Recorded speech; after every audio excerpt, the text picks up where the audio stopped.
From the studios of Atlantic Television Network in Port Harcourt, this is ATN International News. First, the headlines. Gabon to hold presidential election April 12. Man allegedly caught carrying wife's body parts. Prince Harry hails victory over Murdoch newspaper. Trump puts government diversity staff on paid leave. Florida officer accidentally shoots motorist. Convicted rioter turns down Trump's pardon. Girl fatally shot by students in school cafeteria.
Gabon's transitional government said presidential elections would be held on April 12, a key step to re-establish civilian rule after a coup ended the Bongo's dynasty's decades-long reign.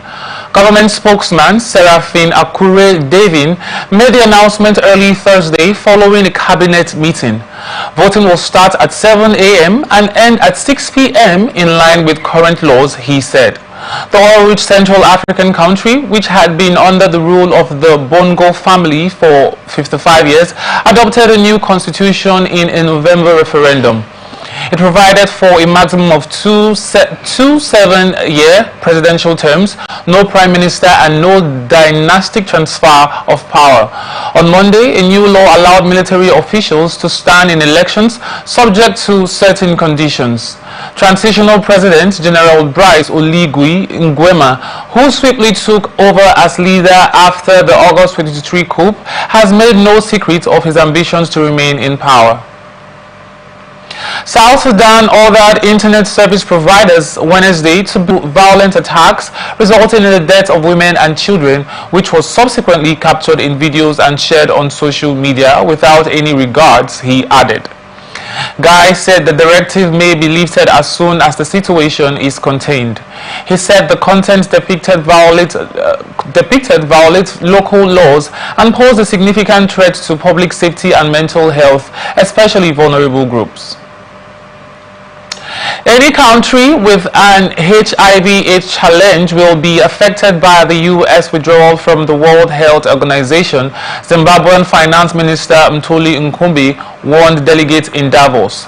Zimbabwe's Finance Minister Mthuli Ncube expressed concern on Wednesday that the U.S. withdrawal from the World Health Organization will lead to cuts in aid to Zimbabwe and other countries most affected by HIV/AIDS. President Donald Trump signed an executive order on the U.S. withdrawal after his inauguration to a second term on Monday. Any country with an HIV/AIDS challenge will be impacted, Ncube said. This is a concern, a fear, and we are expressing, Ncube said in an online briefing from Davos, where he was attending the World Economic Forum. Zimbabwe receives more than $200 million annually from the U.S. President's emergency plan for AIDS relief, and the U.S. has given Zimbabwe more than $1.7 billion since 2006 to strengthen health. Old wife. Officers came across 29-year-old John Kiyama Wambua while patrolling Huroma, a district east of Nairobi, just before dawn. Suspecting Wambua was carrying something illegal, they searched his backpack and to their shock found the body parts, said a statement from Kenya's Directorate of Criminal Investigations, DCI. This is far from an isolated case. Kenya has one of the highest rates of femicide or killings with a gender-related motivation in Africa. After police officers interrogated Mr. Wambua, he told them that the body parts belonged to his wife, Joy Frida Munani, according to the DCI statement. He appeared unperturbed by the officers' discovery, it said. After the interrogation, Mr. Wambua led the officers to his home, where they discovered a knife, blood-soaked clothes, and more body parts under a bed. The DCI described the act as heinous, adding that the suspect will be formally charged with murder during an upcoming court hearing. Prominent Tanzanian politician Tundu Lissu has been elected chairman of the main opposition party, Chadema, ousting long-running leader Freeman Mbowe in an intense race. Lissu campaigned for challenges in the party leadership while criticizing the way it was being run. Amid heated exchanges that were seen as exposing internal divisions, he accused Mbowe of having changed state. The primary highway running along the U.S. West Coast from Mexico to Canada is closed. The new fire is burning north of the two mammoth blazes, which are still burning, that destroyed multiple neighborhoods in the Los Angeles area earlier this month.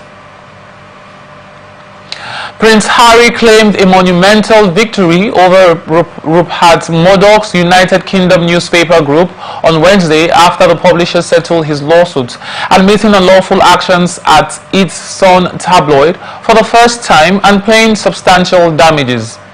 Harry, who's 40, the younger son of King Charles, had been suing News Group Newspapers NGN, publisher of The Sun and the now defunct News of the World, at the High Court in London, alleging the papers had illegally obtained private information about him from 1996 till 2011.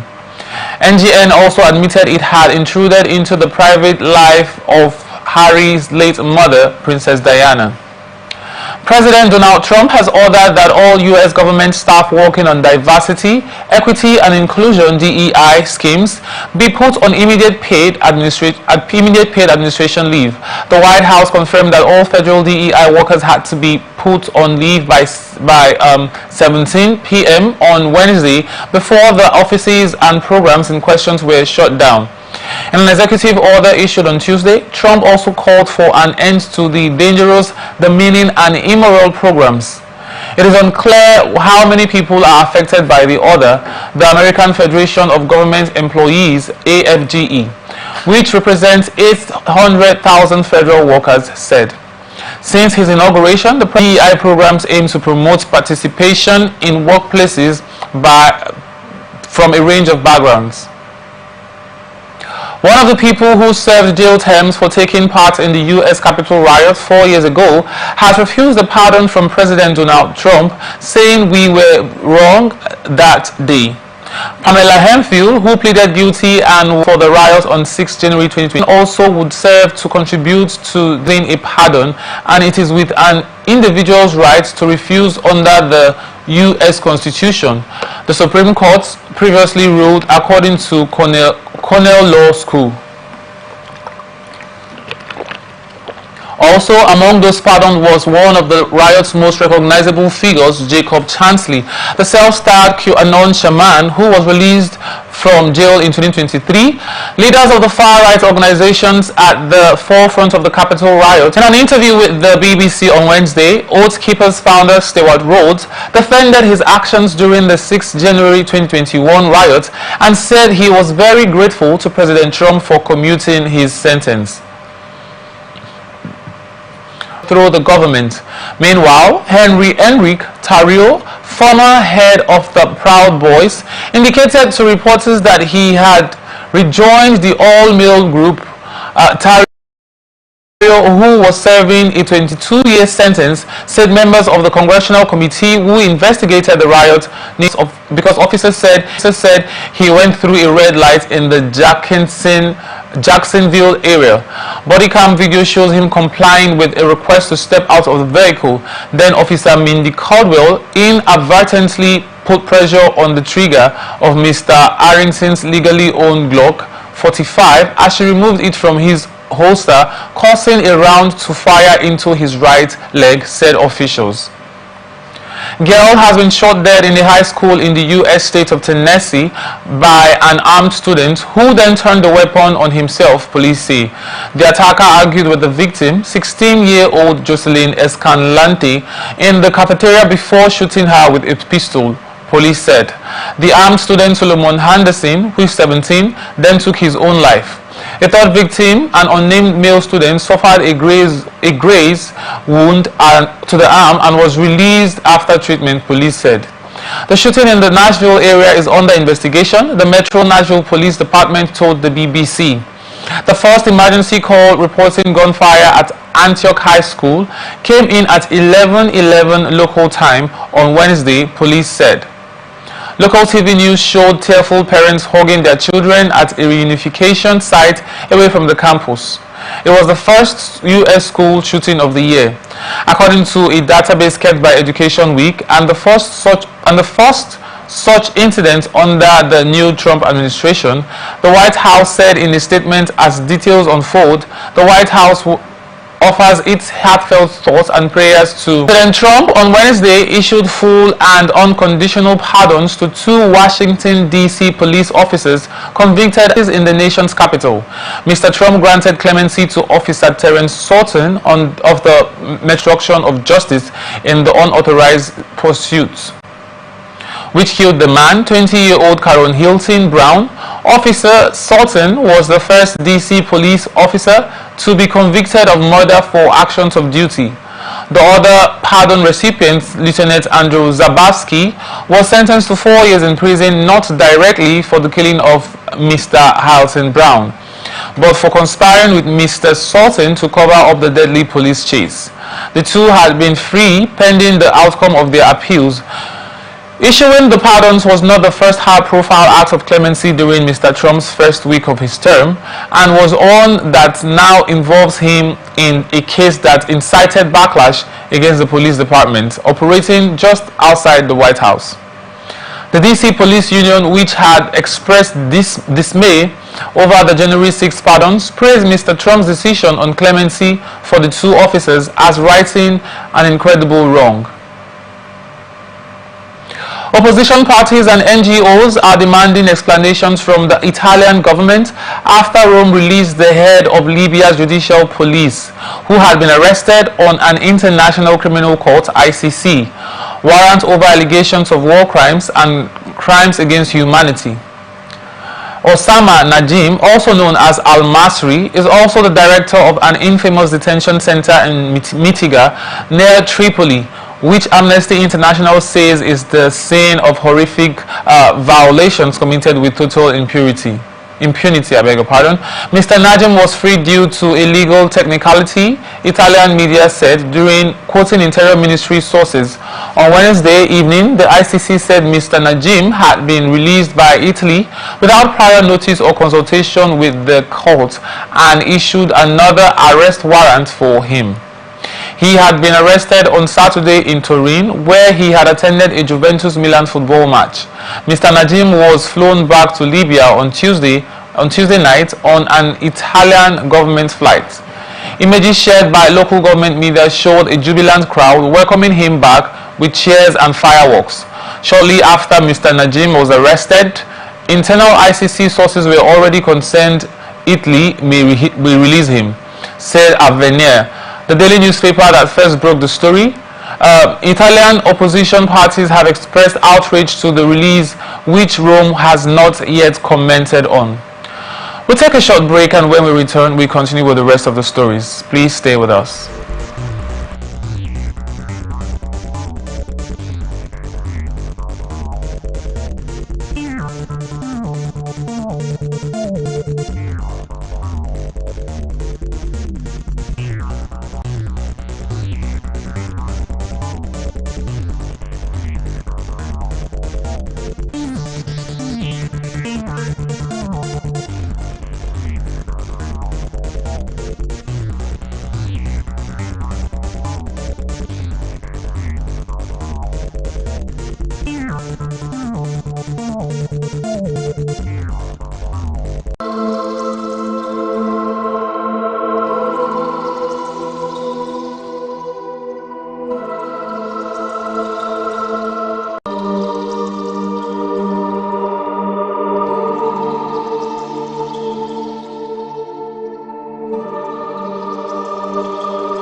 An Australian influencer has been charged with poisoning her baby girl to elicit donations and boost online followers. The Queensland woman claimed she was chronicling her child's battle with a terminal illness on social media, but detectives alleged she was drugging the one-year-old and then filming her in immense distress and pain. Doctors had raised Police began investigating on 15th October when the baby was brought into hospital experiencing severe emotional and physical distress and harm. Tests for unauthorized medicines returned a positive result later in January, they said. The woman is due to face Brisbane Magistrates Court on Friday. Votes due on Wednesday in the Irish Parliament to elect a new Prime Minister was delayed by a day after opposition protests over speaking rights for independent lawmakers supporting the incoming coalition government derailed its chaotic sitting. Michael Martin was due to be elected Prime Minister at around 1,230 GMT following a coalition deal struck last week between the country's two large centre-right parties and a group of independent lawmakers after November 1929 election.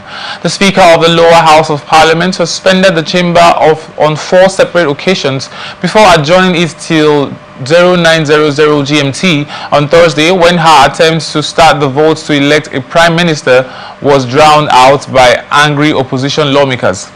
The re-elected Fine Gael and Fianna Fáil government is bracing for the return to White House of US President Donald Trump and had set Trump's inauguration as a date when it wanted to have new cabinet in place.